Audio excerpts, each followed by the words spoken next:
Welcome to Godless and Grounded. Have you ever sat down and really thought about why you believe what you believe?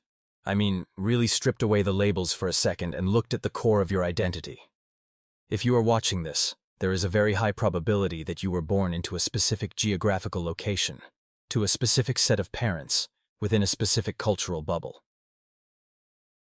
And that single, random event of your birth has likely dictated your entire worldview, your moral compass, and what you consider to be the absolute truth about the universe. Think about a baby born today in Riyadh, Saudi Arabia. That child is almost certainly going to grow up hearing the call to prayer 5 times a day. They will be taught that the Quran is the literal word of God. They will learn Arabic to read it. By the time they are 10, their identity as a Muslim isn't a choice they made. It is the air they breathe. Now, take that same soul and imagine they were born instead in a small town in Jalisco, Mexico. They would be surrounded by Catholic iconography. They would be baptized as an infant, celebrate their first communion, and believe with every fiber of their being that Jesus Christ is their Savior. The question we have to ask ourselves is a bit uncomfortable. If the truth with a capital T is universal, why is it so conveniently tied to your GPS coordinates? This is what philosophers call the geographical argument for non-belief, or more simply, the lottery of birth.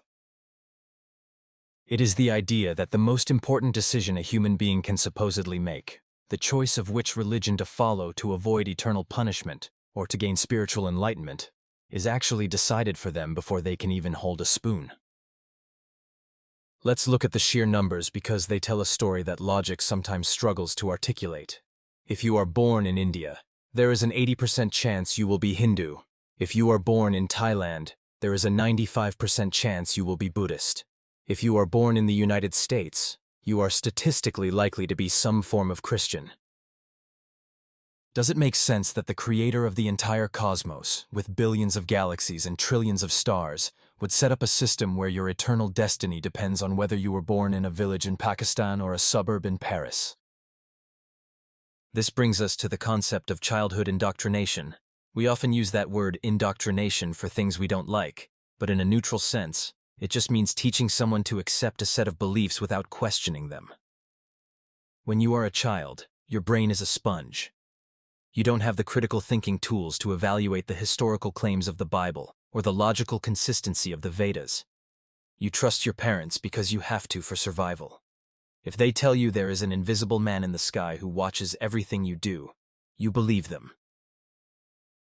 If they tell you that cows are sacred or that eating pork is a sin, you believe them.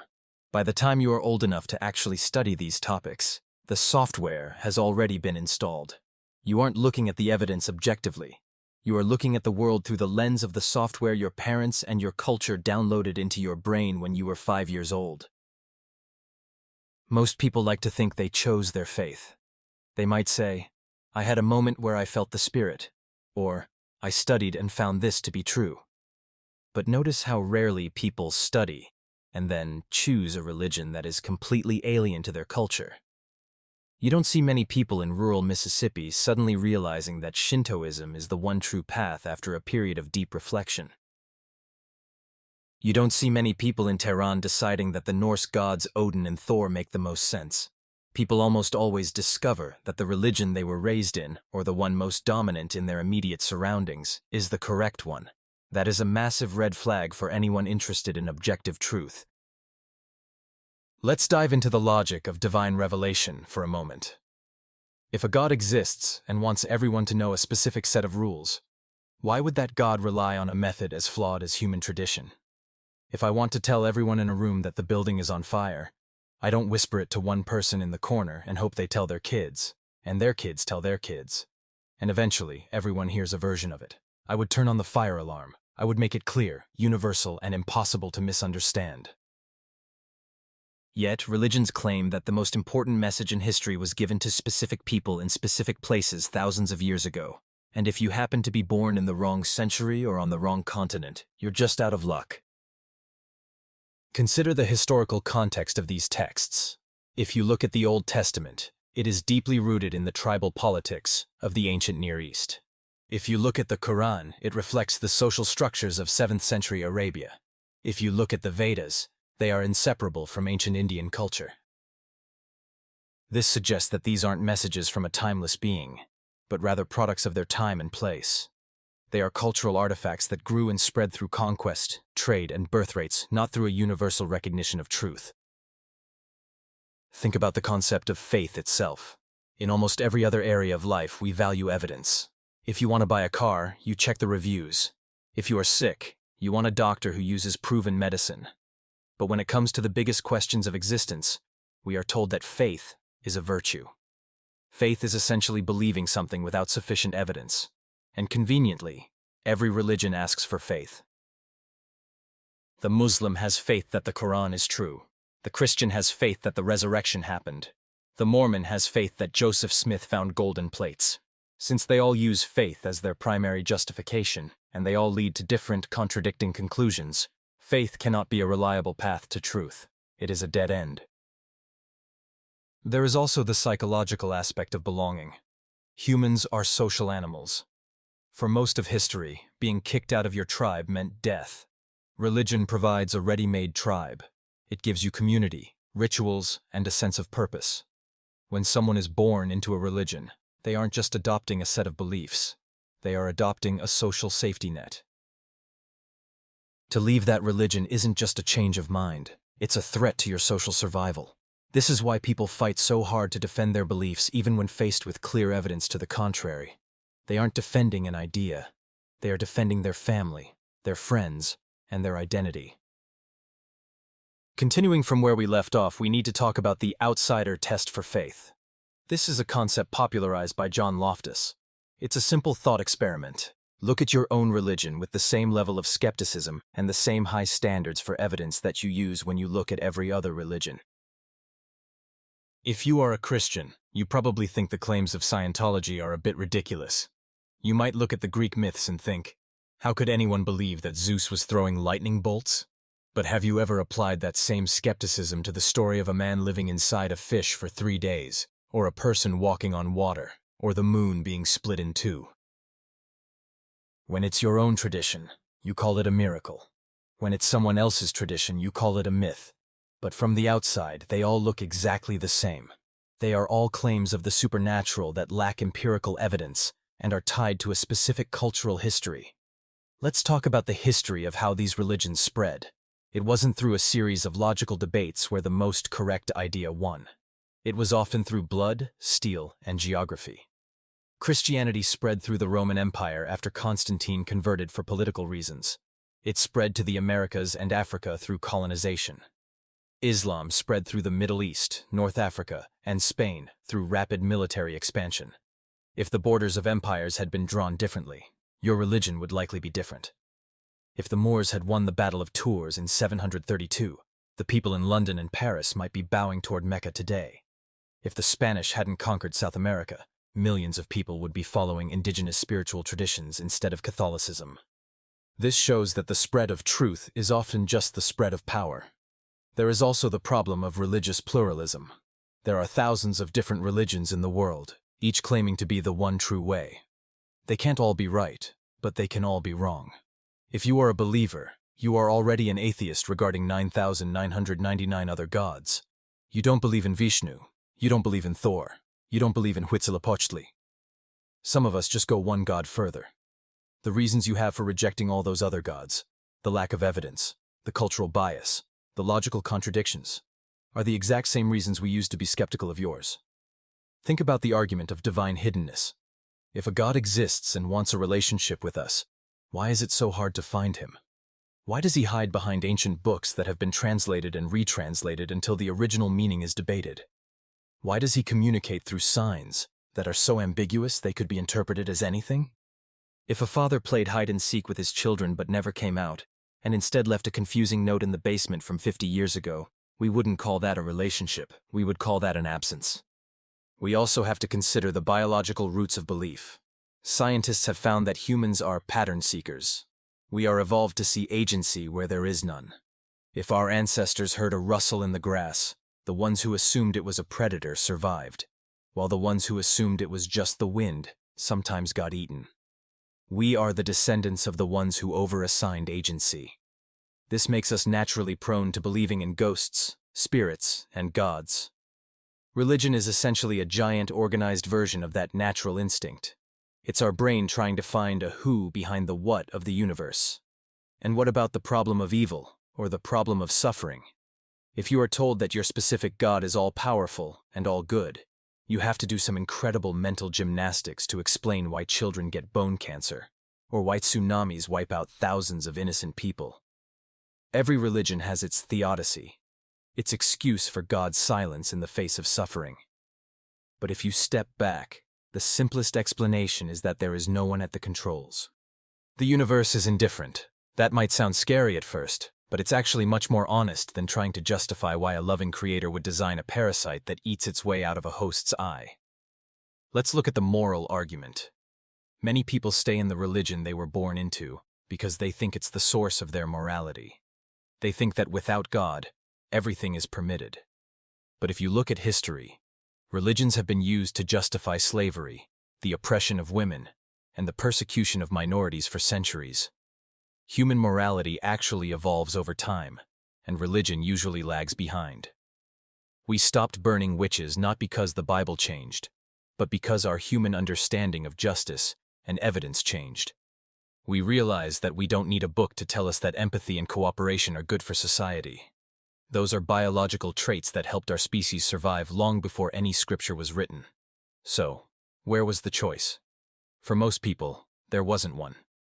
You were handed a map by people who were handed a map by people who were handed a map, and none of them ever stopped to check if the map actually matched the terrain. Breaking free from that isn't about hating your culture or your parents. It's about realizing that you have the right to look at the world with your own eyes. You don't have to accept a pre-packaged identity based on where you were born. You can choose to follow the evidence wherever it leads, even if it leads you away from the comfort of the herd. The universe is a vast, beautiful, and mysterious place. Isn't it much more exciting to admit we don't have all the answers than to pretend we do just because of where our cradle happened to land? When you are born into a faith, you aren't just given a set of ideas. You are given a filtered version of history. If you grow up in a Hindu household in Varanasi, you are taught the deep spiritual significance of the Ganges. If you grow up in a secular household in Sweden, you might just see a river. The choice is stripped away because the alternative viewpoints are often presented as caricatures. You aren't told that people of other faiths are also good, rational people who feel just as much certainty as you do. You are told they are lost, or misguided, or even evil. This creates a psychological barrier that makes genuine choice almost impossible. Religion doesn't move like a truth would. It moves like a language or a culinary tradition. If you were born in the 15th century Italy, you had zero choice but to be Catholic. If you were born in the 10th century Baghdad, you had zero choice but to be Muslim. The idea that we choose our faith in the modern world is a very recent luxury. And even now, it's mostly an illusion. We are still heavily influenced by what our social circle finds acceptable. In many parts of the world today, choosing to leave the religion of your birth doesn't just result in an awkward dinner conversation. It can result in being disowned, imprisoned, or worse. Where is the free will in a system that uses fear as its primary retention tool? Let's look at the biological argument for a moment. If there were a soul that existed before birth, and that soul chose its body, why would it consistently choose to be born into the religion of its parents? If souls were independent of biology, we would see a random distribution of beliefs. We would see children in conservative Christian homes suddenly speaking about the Four Noble Truths of Buddhism without ever having heard of them. We would see a baby in a Jewish family naturally gravitating toward the rituals of Shintoism. But we never see that. We see a perfect correlation between the parents' beliefs and the child's initial beliefs. This proves that belief is not a soul making a choice. It is a brain responding to environmental stimuli. We also have to address the argument from inconsistent revelations. If there were a God who wanted to be known, why is the revelation so different for every group? To the ancient Greeks, the divine was a group of squabbling gods on a mountain. To the ancient Aztecs, the divine required human hearts to keep the sun moving. To the modern Pentecostal, the divine wants you to speak in tongues. Consider the psychology of sunk cost. Once you have spent 20, 30, or 50 years in a religious system, the cost of admitting it might be wrong is devastating. You have built your marriage on it, your friendships on it, and your entire sense of self on it. This is why people choose to stay.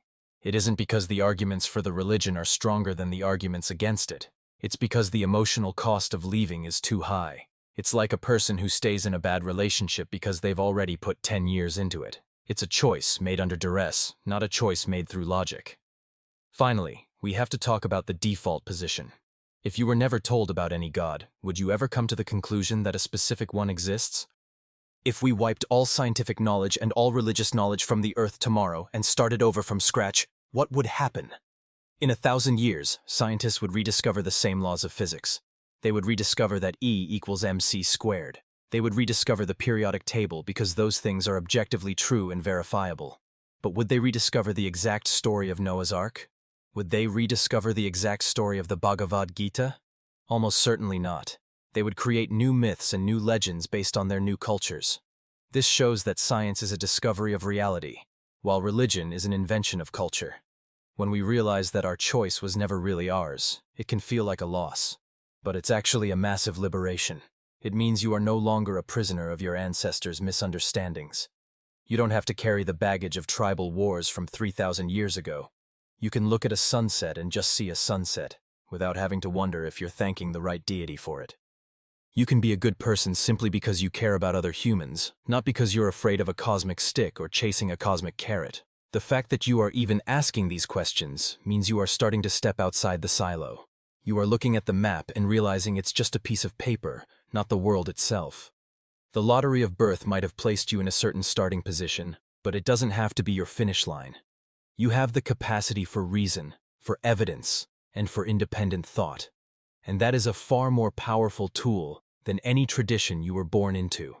When we look at the evolution of these belief systems, we see a pattern that looks more like a family tree of languages than a series of divine messages. Just as Latin morphed into Italian, French, and Spanish over centuries based on where people moved and who they interacted with, religions branch off and mutate based on cultural drift.